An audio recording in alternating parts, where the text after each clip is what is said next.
Salut les rêveurs! Aujourd'hui on se retrouve pour une nouvelle vidéo qui sera 5 théories la guerre des clans. Alors c'est parti! Les théories que je vais vous présenter ne viennent pas de moi. Elles viennent d'un site nommé lgdcvendôme.com et sont écrites par une personne nommée Brise Silencieuse. C'est parti! Première théorie, Étoile Fauve est le fils d'Étoile de Jet et de Feuille Rousse. Vous connaissez très sûrement Étoile Fauve, et même si on en parle peu, il a comme compagne Pelage d'Or et a 3 enfants nommés Cœur de Tigre, Plume de Flamme et Aube Claire. Mais on ignore qui sont ses parents. Certaines personnes pensent qu'il s'agirait d'Étoile de Jet et Feuille Rousse.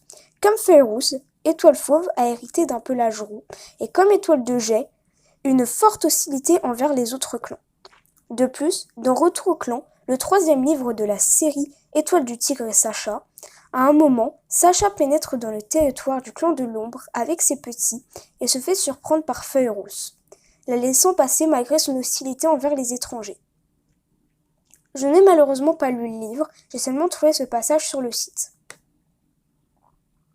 La théorie suggère également que pour garder son poste de lieutenante, elle aurait donné ses petits à une autre reine. Malheureusement, Brise Silencieuse nous dit que cette théorie est fausse, puisque les parents d'Étoile Fauve sont en réalité Vent de Braise et Fleur de Jet. Théorie numéro 2. Patte de givre et patte de neige. Cette théorie n'a pas été désapprouvée par les Érins cette fois-ci.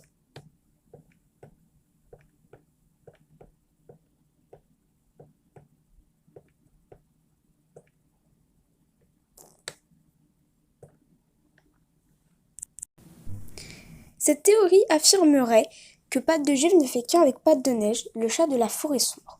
Tout d'abord, le nom des chats sont similaires et ils ont les mêmes caractéristiques physiques. Les yeux bleus, pelage blanc.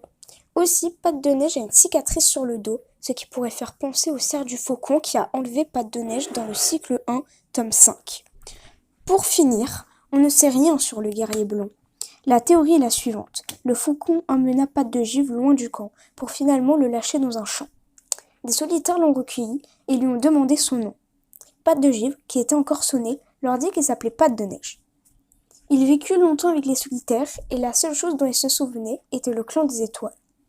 Alors, il continua de croire en ses ancêtres morts. Il grandit et réussit à devenir grand et fort malgré son handicap de sourdité. La forêt sombre le piégea et le fit venir.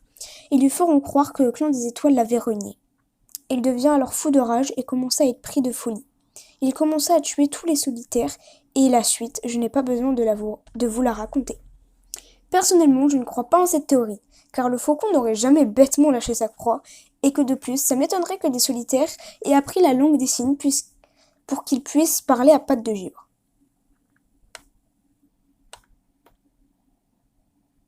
3. Les Érins se sont inspirés de la mythologie grecque pour LGDC. Cette théorie n'en est pas vraiment une, puisque ça a été confirmé sur internet. N'empêche que c'est très intéressant. Tout d'abord, on a Zeus, qui s'occupe de la foudre et du ciel. Je pense que vous l'avez compris. Il s'agit du clan du tonnerre et du clan du ciel. Ce qui explique pourquoi le clan du tonnerre est tout le temps utilisé comme personnage principal et qu'il est autant apprécié.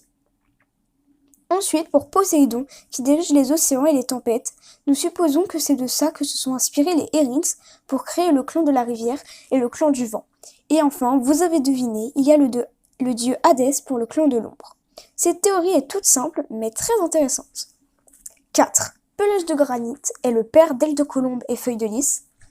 Et oui, encore une histoire familiale, mais cette fois-ci, je la trouve beaucoup plus probable que la première. Vous allez voir. Déjà, Bois de Frêne ressemble pas du tout à ses filles. Par contre, Aile de Colombe a le même pelage gris perle comme Pelage de Granit et Feuille de Lys a les mêmes yeux bleus que lui. On remarque que Aile Blanche, la mère des 2 héroïnes, a l'air proche de Pelage de Granit et est attristée par sa mort. On peut donc imaginer que, après le râteau que Pelage de Granit s'est pris par Poil d'écureuil, RIP Pelage de Granit, il est allé voir Aile de Colombe et ils ont eu des chatons ensemble.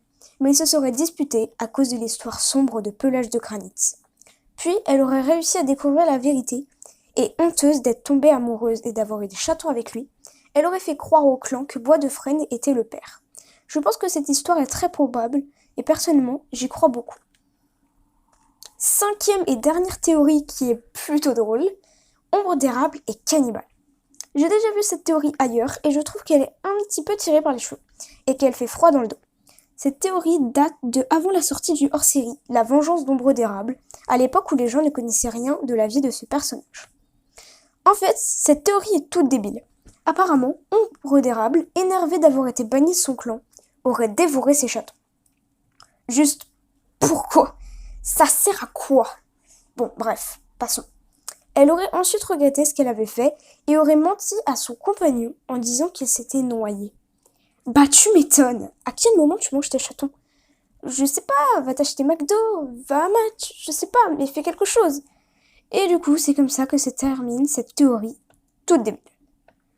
Voilà, c'est la fin de cette vidéo, j'espère qu'elle vous aura plu. Je ferai sûrement une partie de Bile River.